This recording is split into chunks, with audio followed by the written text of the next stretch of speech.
Hi, this is Remembering the Past, the show where we talk about people who've died recently who've had a profound effect on our history, our society, or our culture. Tonight we're going to do three nice Catholic boys, and we're going to start out with Tommy Kelly, who died recently at the age of 90.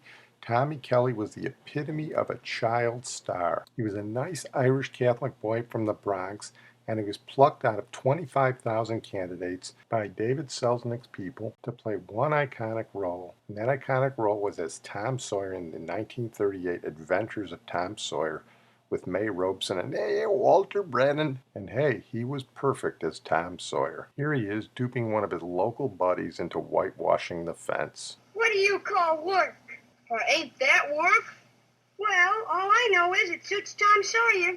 Say, let me whitewash a little. Think I'd let a dude whitewash? Oh, come on now.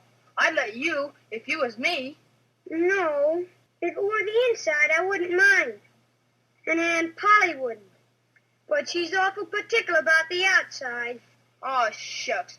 I'd be careful. I'll give you the rest of my apple. Well, here, no, I'm afeard. And I'll give you this, too. Ain't that a humdinger? What is it? It's a knob off a brass door knocker. All my life I wanted a knob off a brass door knocker.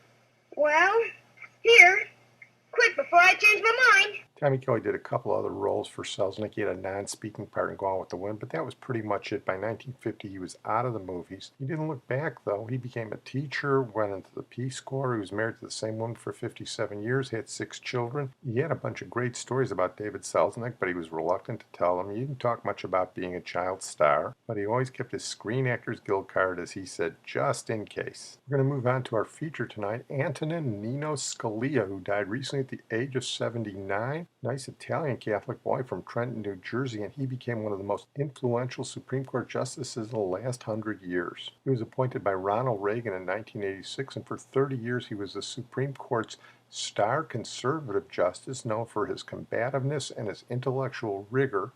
His judicial philosophy was that of originalism, that is, to interpret the Constitution in the context of how he believed the founders meant it. And believe me, that got him into a lot of debates and arguments, and he relished every single one of them. Here is CNN with a brief overview of Antonin Scalia's life. I, Antonin Scalia, do solemnly swear.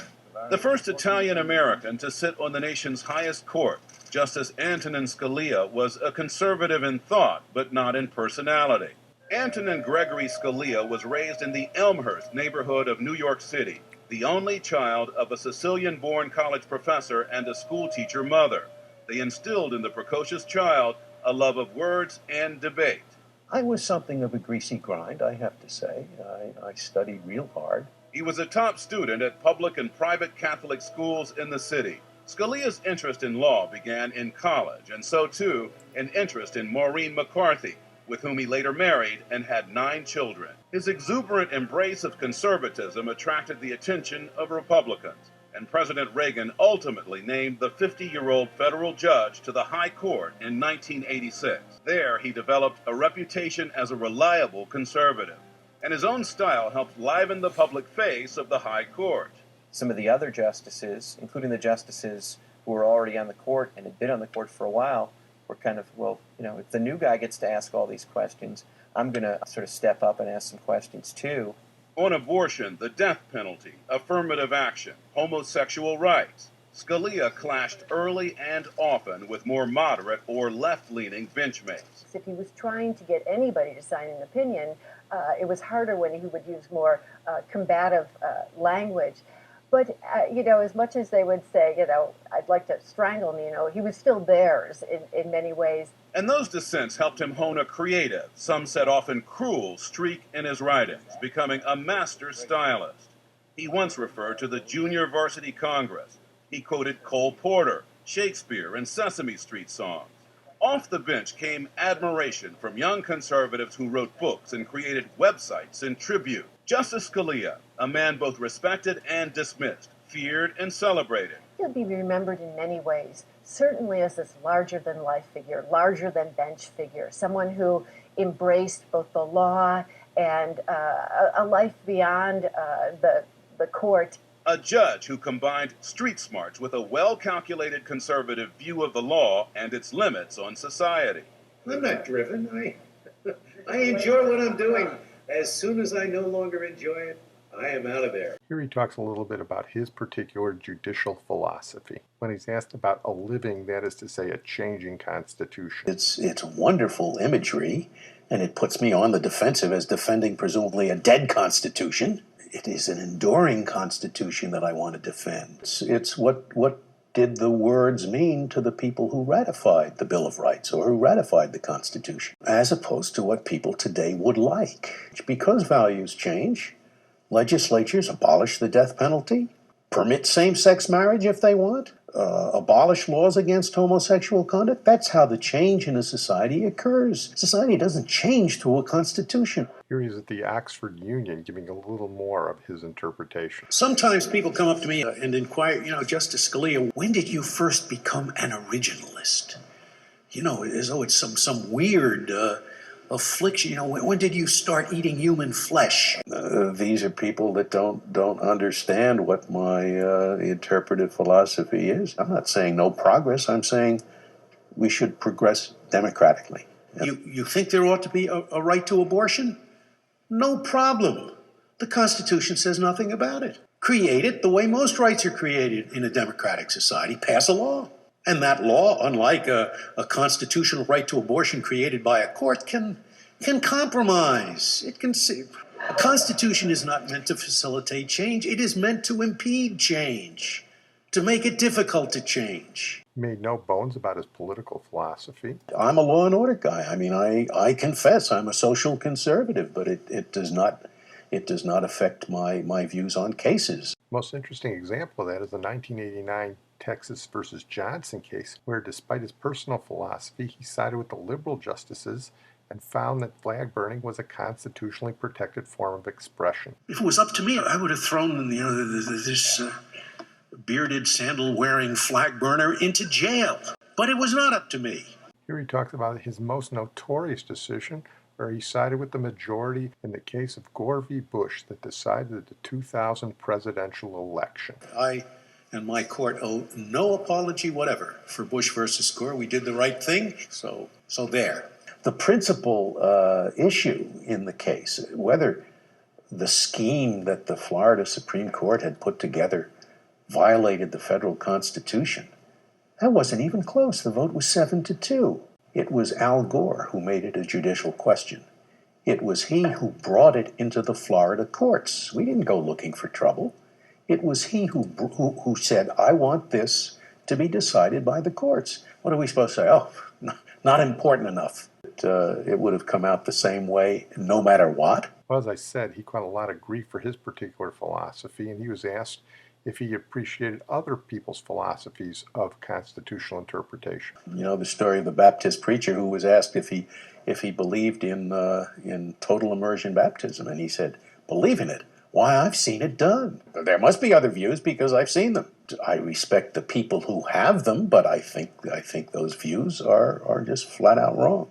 I attack ideas, I don't attack people, and some very good people have some very bad ideas. And if you can't separate the two, you got to get another day job. You don't want to be a judge, at least not a judge on a multi-member panel. Well, I have to say, he did live that philosophy. Look, there were a lot of people who didn't like Antonin Scalia, but one of his best friends was the really liberal Justice Ruth Bader Ginsburg, and this flummoxed a lot of liberals. He is so utterly charming, so amusing, so sometimes outrageous, but you can't help but saying, I'm glad that he's my friend or he's my colleague. I could be charming and combative at the same time. What's contradictory between the two? I love to argue. I've always loved to argue. I love to point out the weaknesses of the opposing arguments.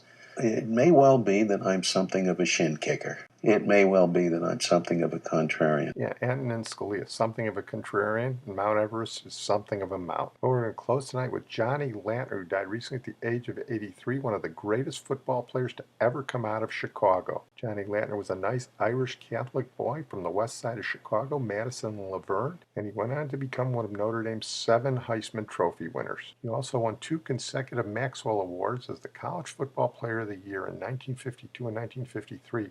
The only other person with consecutive Maxwell Awards, by the way, was Tim Tebow. As I said, Johnny Lattner was from the west side of Chicago, St. Thomas Aquinas grade school. For high school, he could have gone to St. Ignatius or to the public school Austin in his neighborhood, but he decided to go to FENWICK Prep, and he became the greatest football player in FENWICK history. In the 1930s and 40s, high school football in Chicago was huge, and the biggest game of the year was the Prep Bowl between the Catholic League champion and the Public League champion. And here Johnny Lattner talks about his most disappointing game, the 1949 Prep Bowl against Schurz, where his fumble on the 1-yard line was the key play in the Fenwick loss. The Prep Bowl got huge attendances in those days because there was no television, and this game was before 65,000 people at Soldier Field. Well, I graduated from Fenwick in 1950. Played some high school football and basketball at Fenwick.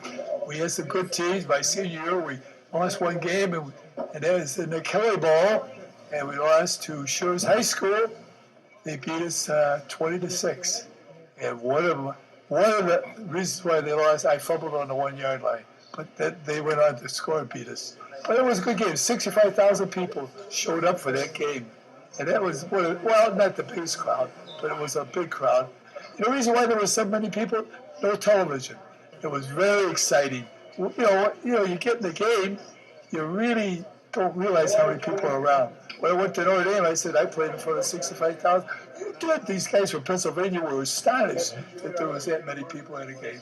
His Notre Dame teams lost only 3 games in 3 years. He played offense and defense, and he held the all-purpose yardage record for Notre Dame until 1979 when it was broken by Vegas Ferguson. Ironically, the only Notre Dame record he still holds is he fumbled 5 times in a game once for Frank Leahy. Frank Leahy didn't let him forget that. But he was undeniably one of the greatest players ever at Notre Dame, and here he talks about the Heisman Trophy. One of the big reasons I wanted to go to Notre Dame to prove, I guess, a point that I could play at Notre Dame. And, you have to remember, they were undefeated for 4 years before I started at Notre Dame. In 1950, I was a freshman. We weren't eligible, but up to that time, they were undefeated. And everybody said, don't go to Notre Dame. You're not fast. So there was a point for me to prove that I could play at Notre Dame. And I wanted to play because I knew a lot of people from Chicago came to Notre Dame games. And I figured, if I'm going to play, I might as well play in front of the city I'm going to live in. It gave me a little bit more incentive. I'll be very frank with you. Notre Dame's whirling dervish, Johnny Lattner, cracks through center for 17 yards and a first down on the Oklahoma 8. Joe Heap turns passer. The Irish sharpshooter doesn't miss as he connects to Johnny Lattner, who rolls for 36 yards. And it was not like it is today. Moose Krause told me they're going to vote on they're going to get the results of the Heisman today, John. Stay around your room. So I stayed around my room, and by George, he called me up. He said, John, get over to the athletic office. You won the Heisman Trophy. That's how I found out. Brinkman again passing, and this time it's intercepted by Johnny Lattner, who's knocked out of bounds on the Tech 40-yard line. The big thing with me that year was I played both offense and defense my sophomore and junior year. In fact, my junior year, I was All-American on a defensive team.